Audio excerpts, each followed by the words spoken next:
I think we might get started, but maybe if someone can just close that door at the back, because there's a bit of background noise coming through. And if you can't hear, then maybe you should just move forward a few rows if you're right up the back. But yeah, just yell out if you want me to speak louder.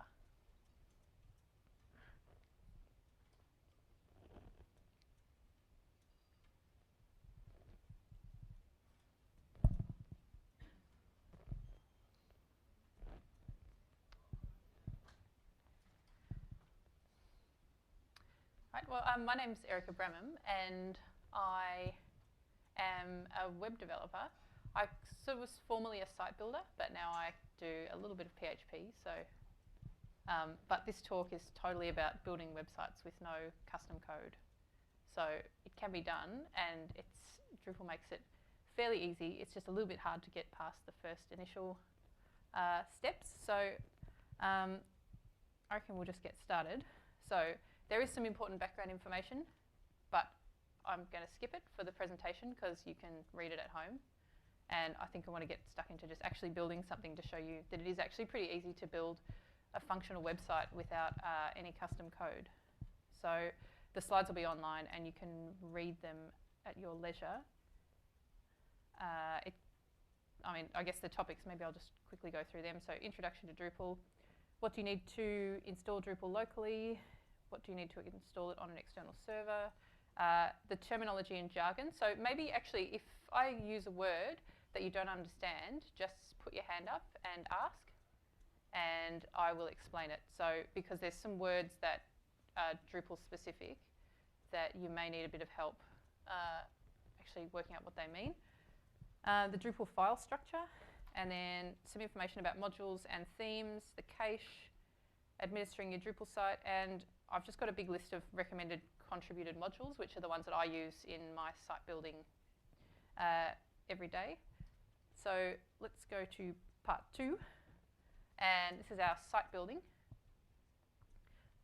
So the first thing we're going to do is install Drupal, except I'm not going to show that because it's kind of different depending on what operating system you use. I would recommend using Acquia Dev Desktop if you haven't done any development before, because that will get you set up with a Drupal installation really easily. You just kind of click through the steps, download the software, and then it's there. I've got one that I can show you. So if I've installed it, and this is my Acquia site that it's set up for me, and you can log into it. Just start. I think I set the password as admin. Oh no, it's not working. Oh well, we're skipping that one. So I actually use a program called MAMP. There's a free version which is kind of a light version of this. So this gives you PHP, and it also gives you SQL, which is the database, and it gives you Apache, which is the web server. So if you don't understand what those three things are, then I would go with the Dev Desktop, or you can pay, I think it's about $90 for MAMP, and that gives you a more advanced interface, or the free one. It's a little bit more complicated to set up, I think, because you only really get one site, and it's a bit harder to create multiple sites on your machine. So I have set up my site with Drupal, and when you install a new Drupal site, you get to this screen. So normally you only get 2 profiles, standard and minimal.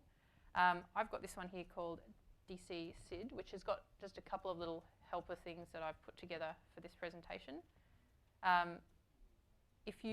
Minimal comes with kind of nothing enabled, just the bare minimum, but standard comes with a few things enabled, like there's a page content type and I think an article content type, and some of the menus are also enabled. So depending, you might want to try installing both of those and seeing which ones you want to work with. So I've already set up a database. So if we go to SQL Pro, I've created my database and I've called it naked. So there's no tables inside it, but Drupal needs the database already there. And then if we give it our name and your database username and password, which in my case it's root and root, which is the case for most local installations, but not all. And then just let it do its thing. So now we can put in our site information. So there we go. I'll just autofill this.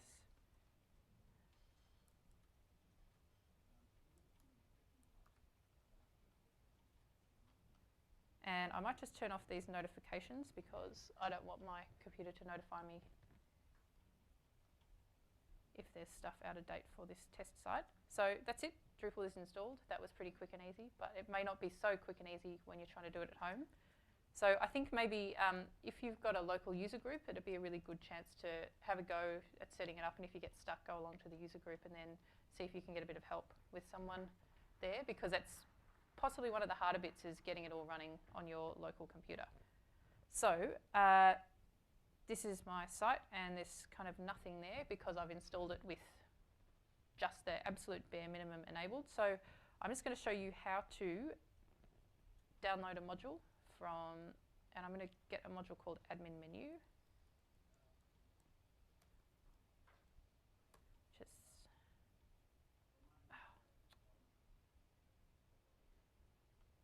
hang on. I think I'm connected.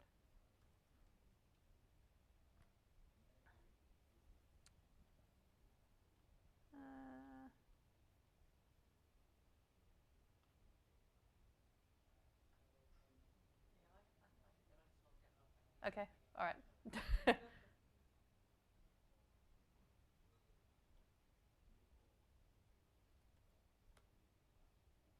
All right, there we go. That one's working. So there's a bit of contention about what people like to use as an administration menu. I flip between them, but this is the one that I like using at the moment. So this is what a module page looks like on Drupal.org. There's some information about the module, what it does. There's usually often a link on how to install and configure it. So the first thing we want to do is we want to download it, and I'm just going to grab this tar file. You'll see that there's a version number, and this one has RC4 on the end of it, and that means it's a release candidate 4. So it's not technically a stable module, but it's kind of, it means that it's, you know, it's almost getting pretty close to being stable. So some people might say you shouldn't be using this in production environment, but I think because we're mainly using it for our development, then I'm not worried too much about that. So I'm going to copy this module, and I'm going to find my website. So this kind of gives us a good chance to look at the file structure. So this is Drupal. The directory that we're going to focus on is this directory called sites. So we go sites and then all, and inside modules. And I'm actually going to create a new folder called contrib, and that's where I'm going to put all of the modules that I download off Drupal.org. You can just put them straight into modules, but it's good to get into the habit of making a contrib directory now, because when you become awesome and you start making custom modules, you want a way of differentiating your custom modules from the ones that you download. So now that I've put it in here, I'm going to go to the modules page.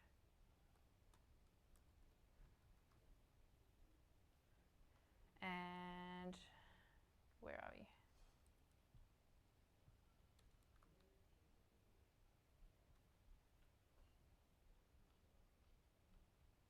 think it's called administration.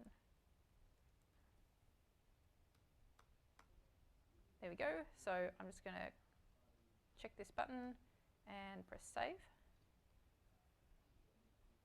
And this modules page is kind of a bit unwieldy, so there's another module that I'm going to enable, and I think I've got it here.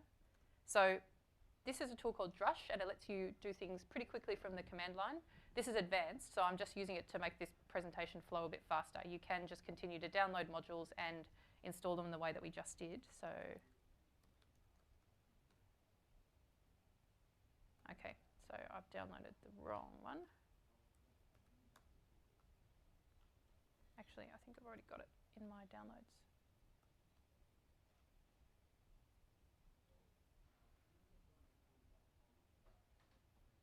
And I'm actually going to delete this admin menu out of here because I already have a copy somewhere else, and it may make my website break.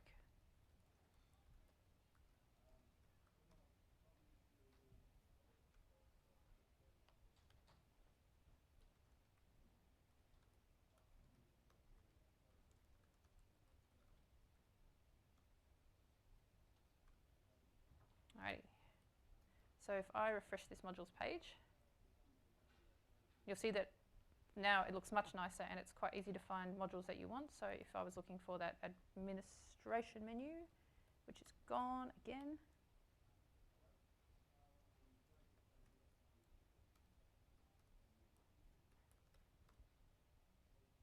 Okay, I did need it.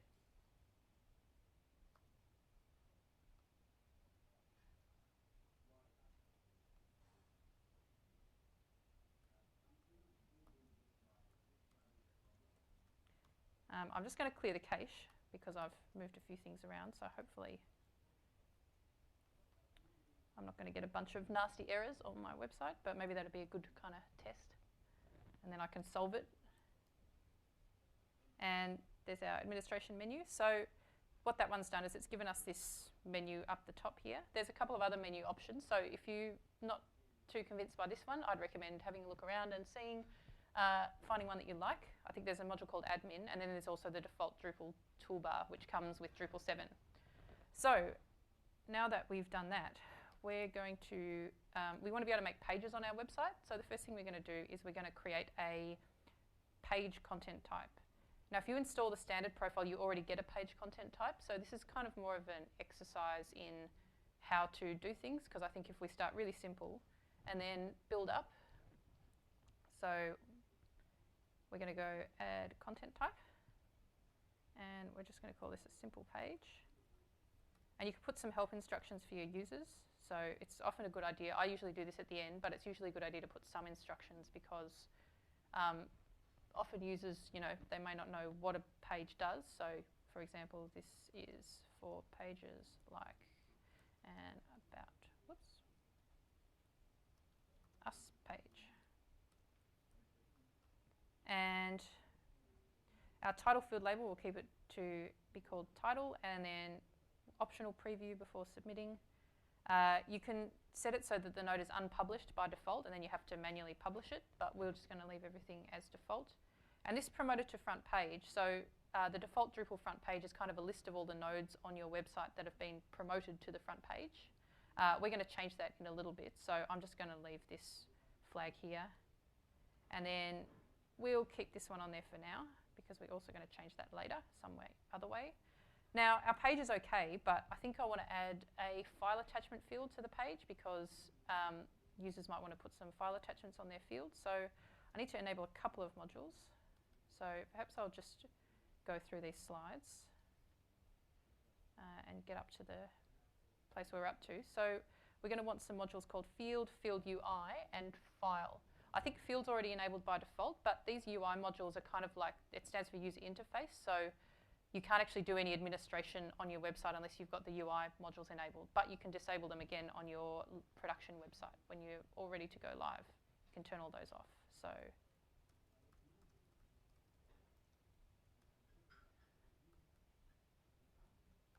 I've enabled both of those. So now if we refresh this page, we get an option to manage fields. So we're just going to add a field called attachments. That one will do. And I like to prefix my fields with the name of the content type, so we'll call this page attach. It just kind of makes things neater when you've got a site with hundreds of fields and you're trying to find things later. So it's kind of, I think it's a good habit to get into, even if perhaps you're only building small sites for now. So there's quite a few options in these fields. So the attachment gives you an option to display it. So if you want to display it on this, if you want to display it by default, or if you want the users to be able to choose not to display that attachment for some reason, maybe they just wanted to put it into the file system. But I'm just going to leave all of this as kind of the default settings, and then I might let them upload PDFs as well as text, and I'll let them upload as many files as they want. So let's save this one. And now if we go add content, we can create a page. So let's call this page about me, and we can give it some text. And we can also attach a file. So upload that one. And then if we save this one, there we go, we've got a page, and we have a file attachment down the bottom.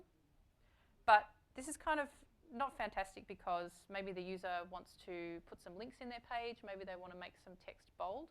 So you're probably going to want to add what's known as a WYSIWYG to your page, which stands for what you see is what you get. So we're going to enable a couple of modules. We're going to enable one called WYSIWYG. Now, if we go to the WYSIWYG page, all WYSIWYG is a wrapper module for a couple of WYSIWYG libraries. So there's a bunch of different ones to choose from, and you need to download them externally. So generally, when you download a library, you put it inside sites. So we're in sites all, and then make a new directory called libraries. And then you can put all your libraries into this one. But I've already got it in my installation profile, so I don't need to download it again. And I don't need to enable anything. It's just there. So when the module needs it, it knows where to get it from. So if we go to configuration, content authoring, and text formats. See, this is one reason why I don't like this particular menu. So I'm just going to make one called WYSIWYG. And I'm going to let authenticated users use the WYSIWYG. I don't want our anonymous users to be able to do anything. There's a few options. We can limit the HTML tags. So this is kind of good if you want to stop your users from being able to put stuff like iframes into the content, because they can make a bit of a mess. But the one thing that always gets me is, for some reason, this doesn't include a p tag in the in the default settings. So I always just enable it and then wonder why my p tags get stripped out of my content every time I try and create a page.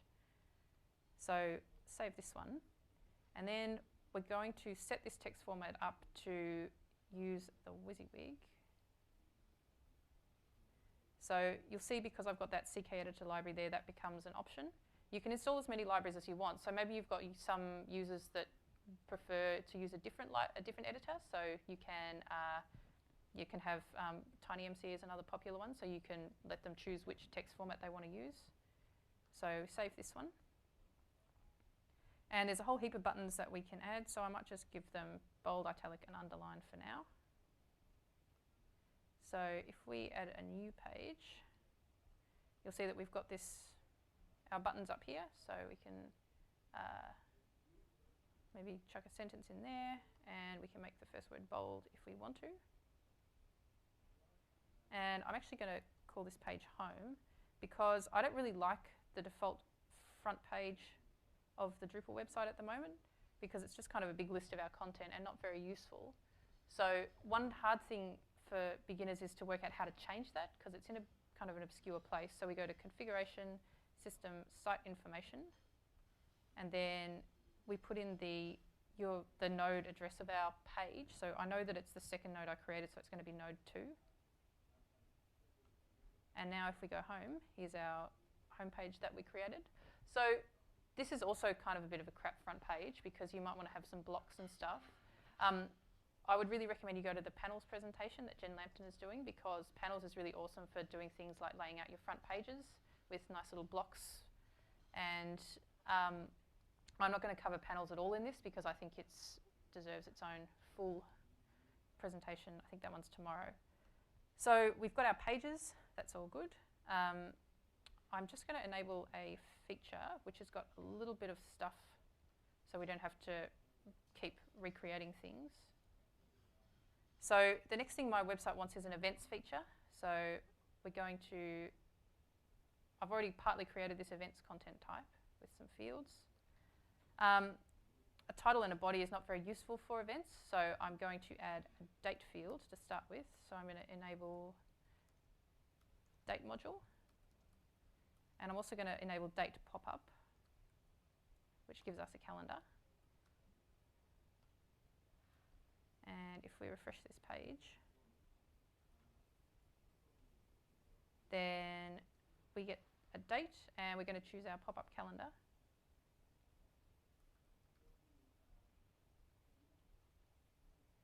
And I'm going to keep this as is, because maybe someone has an event on that starts at 10:30 in the morning. So I also want to collect an end date, because maybe it's 10:30 till 11:30, but I'm not going to make it required, because maybe they don't want to put in an end date.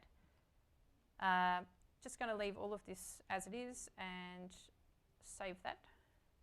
And I also want to add an address, and there's quite a cool module called address field, which lets you collect an address just with one field instead of having to make individual fields for the postcode, state, city, etc. So address.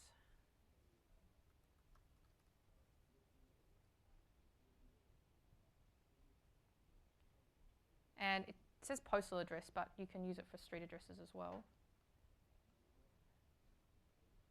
And one thing I am going to enable here is the organisation. So I'm going to use that as the venue. So we'll save this one. And now we can create an event.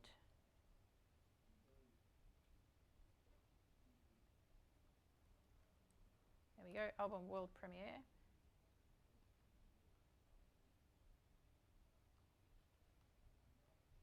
And let's have that on Saturday night. And you can set up your date formats. I'm pretty sure you can set it up so that it doesn't use 24-hour time if you're not really into 24-hour time. There we go, Sydney Opera House.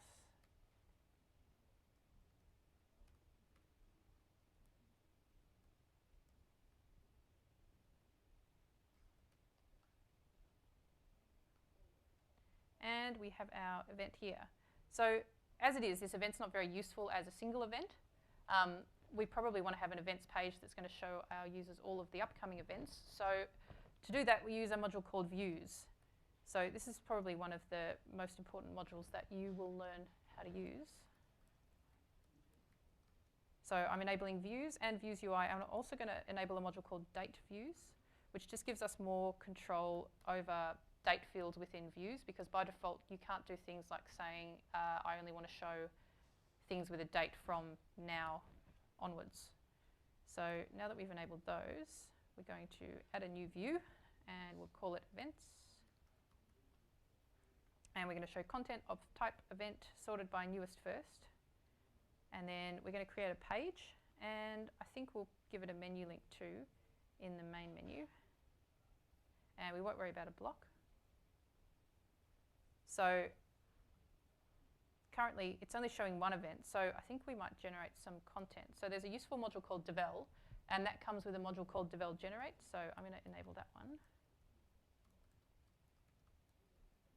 And this is really useful for site building because it lets you just in one step generate a whole bunch of content. So if we open that one up in another page. So let's make 20 events. And now if we refresh this page, we should get a whole bunch of events down here. So I don't really want to sort them by post date because that's not very useful. I want to sort them by the date field. So let's remove that one and then add our date field that we added earlier. And we'll just use start date, and then we'll sort ascending, so they're going to get bigger, which means going from now to further on in the future. But this is also still showing all our past events, so we want to add a filter to filter out those past ones. So we're going to use that date field again. And we'll set it to day. And then we'll say is greater than or equal to relative date, so now. So this is going to change as the date ticks on, then our events that show on the current and upcoming events page are going to change. And I might say -1 day because we possibly want to show the event from today if someone's looking at the website and they're about to go to the event. So let's save that one. And this is actually not the date that we set, this is the submitted date. So we can't really tell whether it's working. You'll just have to trust me that it is working. And if we save this one, you'll see that we've now got this events tab in our main menu. So here's all of our upcoming events. And I don't know, I think this is kind of ugly, this display. So the first thing perhaps I want to do is, for the very first event on this page, I want to show the full event instead of showing the teaser. So if we have a look, we're showing content and we're showing teaser. So I'm going to add an attachment to my view. And I'm going to change this pages so it's only going to show one item, and I'm just going to change it for this attachment. And then I'm also going to change this teaser for the attachment to show the full node. So this is our full node for this first event, and then I'm going to attach it to the page that we created before. And now if we have a look at our page, you'll see that this event is appearing twice. So we can fix that by editing our page settings over here and creating an offset of 1. So it means that it's going to skip the first item because we've already printed it in the attachment. And there we go. We've got our full event, and then we've got the little short teaser display of the upcoming events. So let's save this one. And if we refresh our events page, it should have reflected over here. So this is still kind of a bit ugly because we've got this stupid date label and the address label. So I'm going to enable a module called Display Suite.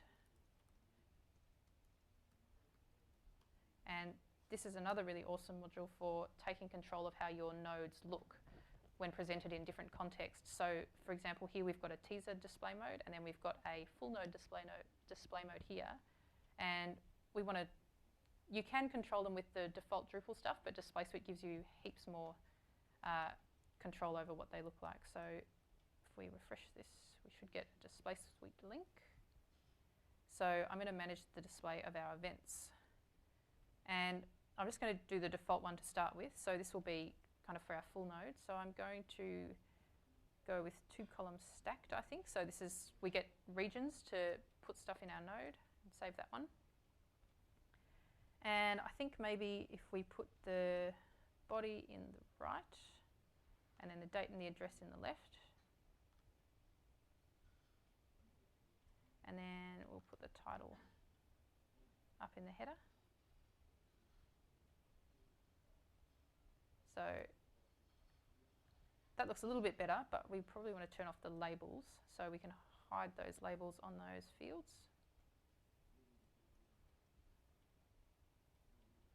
And that's kind of looking a bit nicer. We could do with some CSS, but that's sort of the next step, is to skin your site with some CSS. So I also want to change the teaser.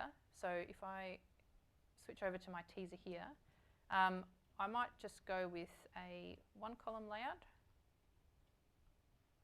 And I don't think I want to show the text. I think I might just want to show the date of the event and the title. And then perhaps a read more link so that they can click through to the full details. So we'll save this one. And then if we refresh our page over here, and it hasn't generated any, oh no, it has generated dates. It just hasn't generated the, nope, I haven't even set the address. So I'm going to hide this title.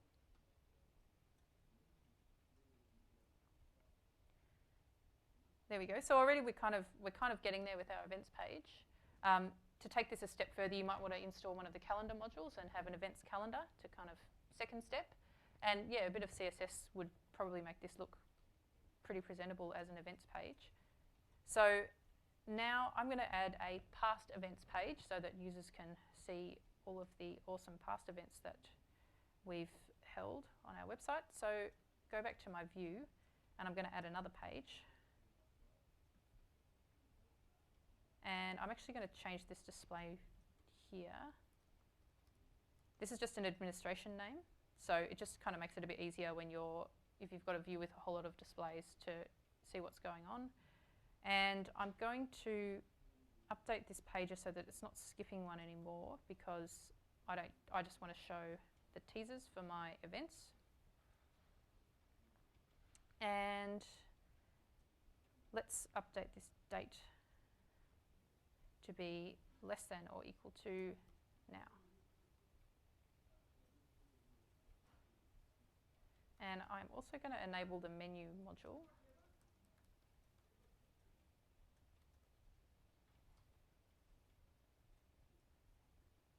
Because I want to give this a menu link, and it also needs a path, because you can see that it's got some validation errors here. So let's just call it events/archive. And we'll give it a menu entry called past events. in our main menu, and I discovered that Drupal does something kind of cool the other day. So I'm pretty sure it does it because I've given it a path of events, which was our original events page, and then /archive. But if we have a look at our menu links, it's actually set this as a submenu of events, which I thought was pretty cool because I don't think it used to do that in Drupal 6. So at the moment, though, we've got no way of seeing our secondary links. So if we're going to the home page, we still only see our events page, so no one can get to that past events unless they know the address. So I'm going to enable a module called context.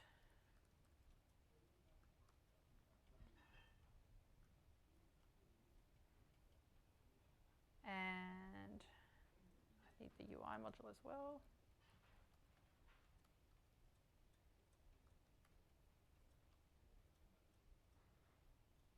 So context is kind of a cool module because it lets you, I mainly use it for laying out blocks, but it lets you do kind of conditions and reactions. So we're going to add a context for every page except for the front page. So I'll call it layout, not front. And we're going to go with path. And you use the tilde to say not, and then the front is kind of special. So it looks like that in the triangle brackets. And then we're going to add a block, which is our main menu. And let's add that to the first sidebar. So if we visit our home page, you'll see that we don't have the menu, but then if we visit a page that's not the home page, we have this menu here. And I kind of don't like that this menu starts with the words main menu because it's just the menu. People don't need to know that it's the main menu. So I'm going to enable another module called menu block. And this one lets you kind of gives you more control over your menu. So let's add one and we'll call it main menu secondary. And let's say we'll start from the first level and we're going to give it unlimited depth. So if we go back to our context and edit this one and add our new menu block that we've created.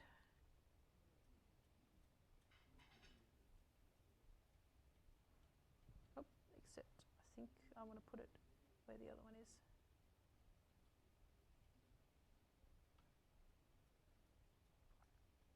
And then we'll go back to our events page. So I think I need to configure it slightly differently. So I actually want to start from the second level.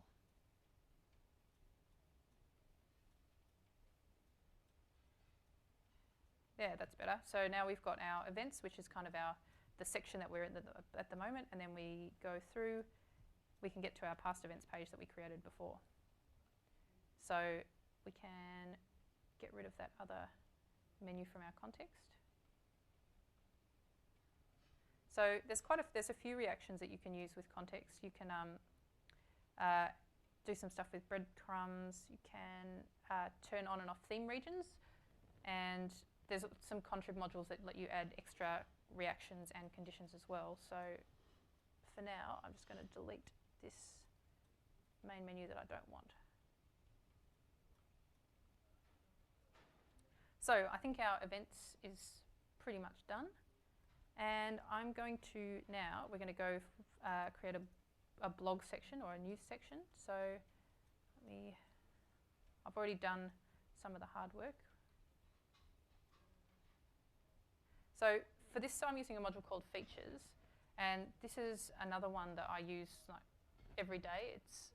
It kind of lets you make your own modules that package up things like views, content types, and configuration that you can then reinstall onto other sites, but you don't need to know any code at all. So you just create it all through the Drupal interface and then download it, and then you can put that into the custom modules directory on a new site, and it's all there and enabled. So that's definitely, if you're kind of sort of an beginner intermediate, it's a really good one to have a look at because it cuts you down on a lot of work. Because one thing a lot of developers do is you build a blog for every single site that you build, and it generally works the same. So if you can just click a button and install that with everything ready to go, then that's going to save you heaps of time. and you can spend more time on theming and kind of doing the fun stuff. So I have a content type called blog, and I've given it just some basic fields, title, body, and image. And I've also started this blog view. So we've just got a page called blog, and it's got a page in the menu. So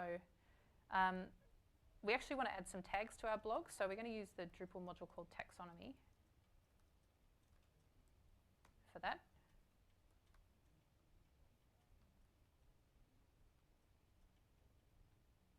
So I'm going to add a vocabulary. So vocabularies are kind of sets of tags,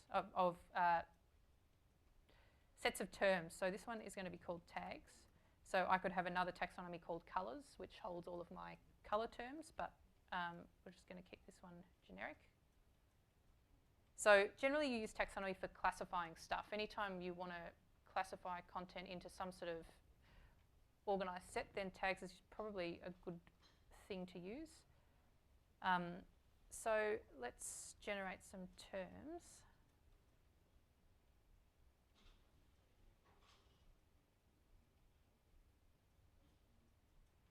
And 10 is okay. So it's created us a bunch of tags. But still we can't tag our blog content with these tags because we have to add another field to the content type. So we need to add a term reference field.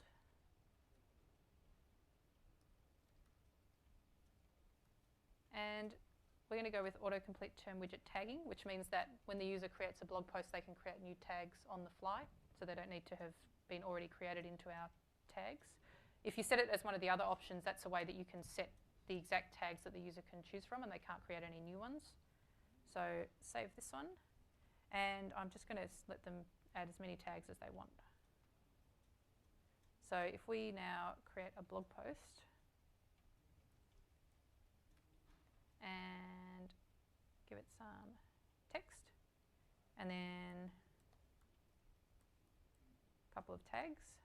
So there's our tags down the bottom, and this has actually created these tags for us in our tags vocabulary.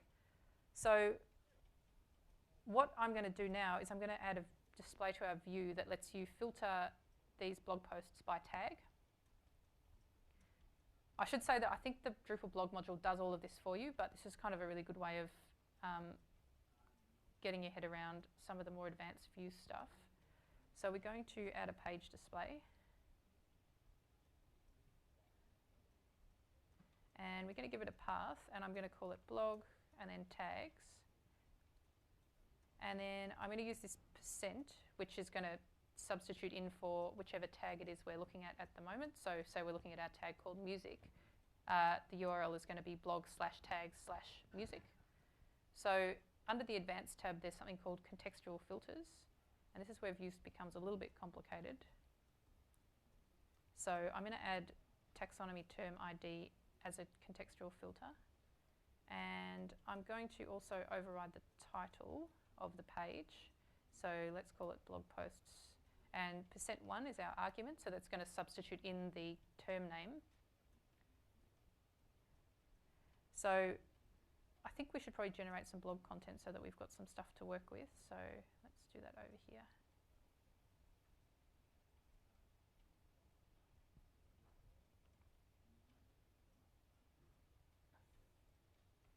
And perhaps let's date them back a month ago.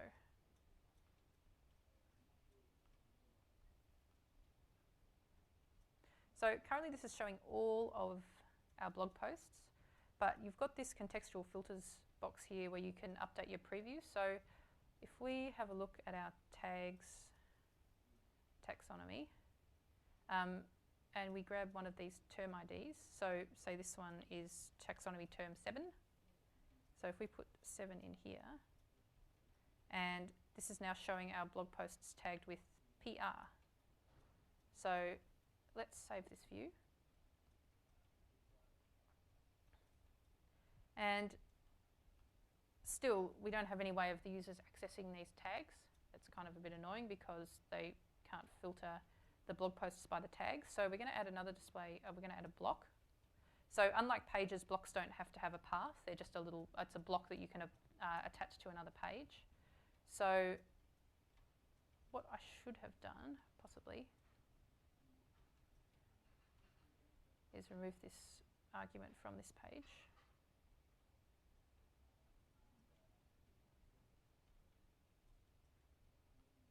So we just have to make a little change into this one. We're going to display a summary, and we're going to sort it ascending. And we also need to put in our base path, which was blog/tags. And we only want to do it to this block. So there we've got kind of a nice menu of all of our tags, and each of these is going to link to the page of each of those tag views. So let's save this, and we're going to go back to context module.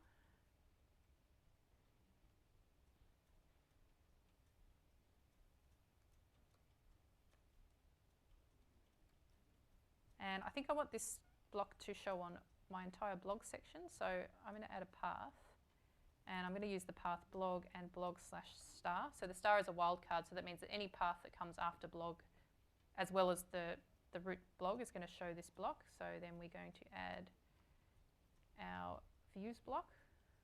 And this is a good reason why you should give your view displays useful names, because at the moment this just says view blog. And I know that this is the block that I've created, but if you had a whole lot of views, then it gets a little bit confusing. So if we add that in there, and we have a look at our blog. So here's our nice tags menu. If we have a look at, say, music. So here's our post that we tagged with music earlier, and then there's a few other posts that have been tagged with music as well. So I think that's all I want to do in the blog section, but let me just check that I haven't missed something out. Nope, that's it. So the next thing that we're going to create, and this is the last little bit, is a featured content block. And I'm going to use a module called Bean, which is kind of cool.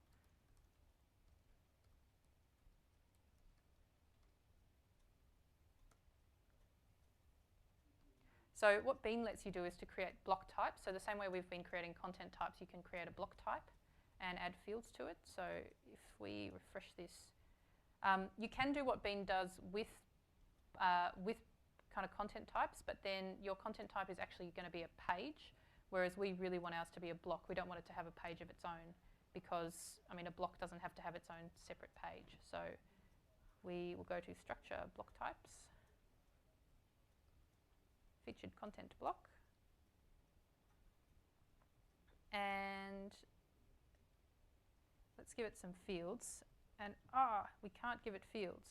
Now this is a good example of why you need to clear the cache regularly, because obviously some stuff that's been installed kind of hasn't kicked in yet. So if you want to clear the cache and you don't have Drush, you go to Configuration, Development, Performance, and there is a Clear All Caches button. So if you're having problems with your Drupal website, the first step is always to clear the cache before you start panicking, because it might fix things. And it has, because now we can add some fields. So let's go with an image here. And, oops, I've got to select a field type.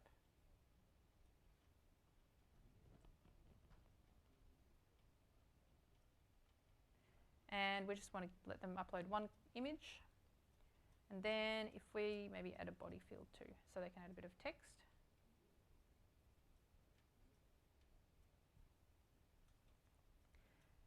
And because I want this block to feature some content elsewhere on the site, I'm also going to add a link so that users can click through from this, this little block to the content that you want to promote.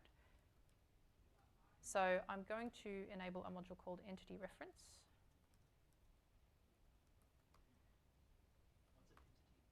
An entity is, well, that's a hard one to explain. I think it's in the first part of my notes. So a node is an entity, like when you create a blog node, that's an entity. A block is an entity. A user is an entity. So it's kind of like, I guess it's just a thing that can be a collection of fields. A taxonomy term is also an entity. So I don't know if anyone's got a really good explanation of an entity. So if we refresh this one. So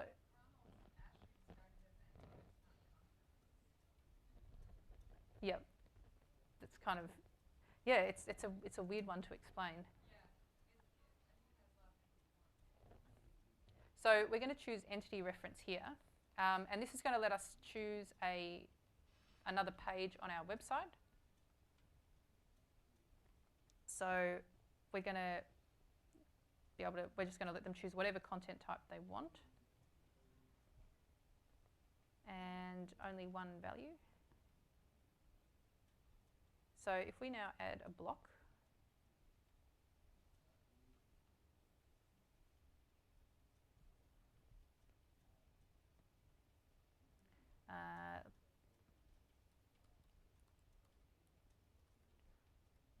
so we're going to promote our upcoming show, and I don't know, let's say come to our CD launch, and we're going to give it an image and a little bit of body text. And here's a link of all of our nodes on our website. So let's just choose our album world premiere event. So this looks a little bit ugly, but we can fix that with Display Suite. So what I think I want to do with my block is I want to give the users a choice of whether they want to have the image on the left or the right of their featured block. So I'm actually going to add a new view mode, actually a couple of view modes. So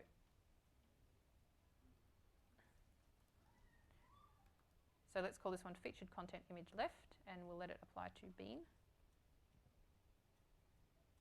And then add another one. Call this one image right.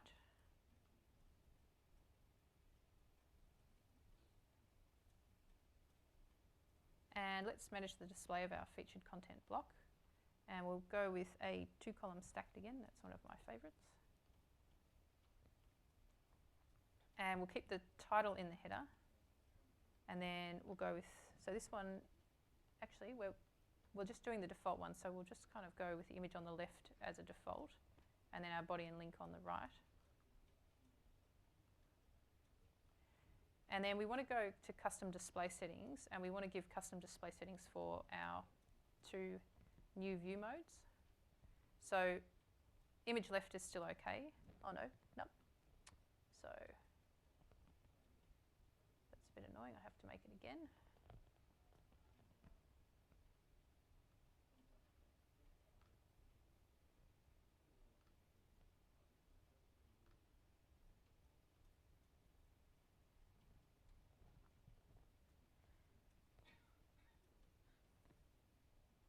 And then we're going to do the same thing for the right. You actually have to choose one of these layouts to let Display Suite take over, because otherwise you're just using the Drupal defaults. So even if you just want one column, you can choose one column. So this one is going our body and link on the left, and our image on the right.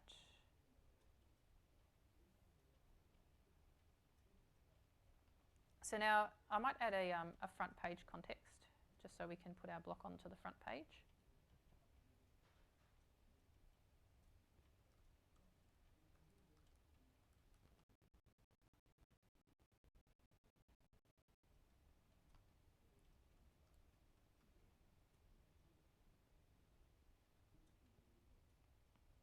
And Beans, here's our upcoming show, Bean.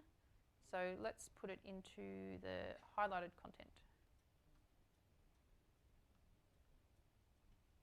And if we have a look at our home page, currently we've got this default layout, which was the image on the left, but if we edit that one,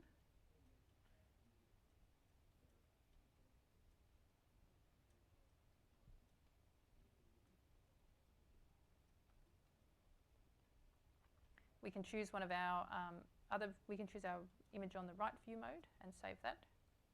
And if we refresh our home page, there you go, it's switched around. So that kind of gives you users options without needing to be designers and lay out the page themselves. They've got a few set options that you've created. And that is the end of the site building for now. So I might just go through, how long have I got? Another 5 minutes? I think. Yeah, okay. Yeah, so maybe if there's any questions. Yep. And you mentioned earlier that these slides will be available online. Yep. Where Can I upload them to the DrupalCon website? Yeah. Yeah, okay. So I'll put them there. Otherwise, if I can't upload them, I'll put a link on the session page to a Google Doc. Yeah, okay, cool. Yeah. Yeah. Oh, yeah. It's a little application, free one called Little Ipsum. So it's for OS X, and it just lets you copy 2 words or a couple of sentences or a couple of paragraphs. So it's pretty. That one's pretty awesome. Yeah. Yeah. I like this one for site building. This one, the admin menu, because it's really quick to access all the links. But for end users, I usually use admin because you can add your own blocks to that. That gives you a little, like it's a funny toolbar on the side, and then it expands out from the side. I don't really like the default Drupal toolbar, but that's just my preference. Some people really like it. It looks nicer than these ones, but I just find that it's too hard to add stuff into it. Yeah. Yeah. You used a few modules like context and theme. Yeah. How important is it, do you think, for someone that's starting to jump into those modules and skip the core block system? I don't ever use the core block system personally, so you can. It's useless, or? It's not useless. So it's just you get more control, and you can do this. You can do the same but more with those modules. And I could have demonstrated the core stuff, but there's plenty of documentation out there on, setting up Drupal with the core stuff. So you can do what I did when you want to add a block to the front page. You can do it from the blocks configuration. But say you only wanted to add a block to the front page for logged in users, you can't do that through the Drupal default blocks. So you need to then use a module like context and add your user role context in there. So can you just summarize those extra modules that you're using that you think are most important? Yep. I'll go to my slides. So admin and admin menu are good for administration, but module filter. Bean's a pretty new one, and I'm only just getting into it, but I like it because it just gives you a block, and you don't have to worry about trying to make your node into a block some other way if you want to display it as a block. CTools is a dependency for a whole lot of useful modules, Devel and Devel Generate. Display Suite, this is that's one of my favorite modules because you can do so much stuff with the layout of your node. And once you get into the more advanced features, you can use tokens, so you can kind of generate your own displays for certain fields by substituting in data. So if maybe you had your author field, but you wanted it to say this post was posted on date by the author, and you want it to be slightly different to the way that the Drupal one does it, you can create your own custom field and then add that into the display suite layout. You can also add in views blocks right into your content with display suite. So if you want to you've got a couple of fields, and then you want the fields, and then you want a view block underneath some fields, and then some more fields, you can chuck that in there with display suite too, which is pretty useful. Views, that's a really important one, and that's probably one of the first ones that you should learn, because anytime you want a list of any sort of content, then views is the module to go to. Context, so that's I use it mainly for layout, so conditions and reactions. Web form, so web form's a nice little contrib module that lets you create forms that users can fill in, and then you can view the responses on your website. That one's pretty easy to set up. You just install it and then you create a new form and it gives you a page with the form. So you can use that for a contact form or sign up form for an event. And then these are just some kind of field modules. So date lets you have date fields, link and email, so that will validate links and emails for users so they don't put in dodgy emails that aren't a real email. Entity reference, so that lets you choose another entity on your site from a field. So that could be a user or a node or a bean or a term. Address field, we saw that one, that kind of lets you insert a full address. Real name is a useful one if you've got lots of users who are kind of creating content on your site, because it lets you put in fields like first name, last name, I don't know, title if they're a doctor, and then it puts them all together to create a real name field. So that will display instead of the username wherever the user's name is displayed. That one's kind of in the, if you don't have that, then you've got to, every time you make a view, if you want to show the user's full name, you've got to get each field for the first name, last name. 1 minute, thanks. Almost there. Libraries. That's kind of essential if you're using any external libraries, so it doesn't really do anything by itself. Token is a good one because a token is kind of like using a token to substitute in for real data. So you wanted to, maybe you've got your username token, so you want to use that on the user's profile page. So you, like whichever profile page you're viewing, you want to display that user's name. So you can use token to substitute in that data. And then rules is kind of a good one, and it's a little bit complex to set up, but it's useful. So you can, it's just conditions and actions. So, whoops, my examples. If I get back to the slide. Send an email to all site admins when a news node is created or updated. You can do that with rules. Or unpublish a node if it has not been edited for over 2 weeks. There's some examples of rules. WYSIWYG, so we saw that one. Field groups are a useful one. It lets you put fields into a group of fields. It's kind of useful for laying out nodes. Menu block, we saw that one. Gives you more control over your menus. And that's it.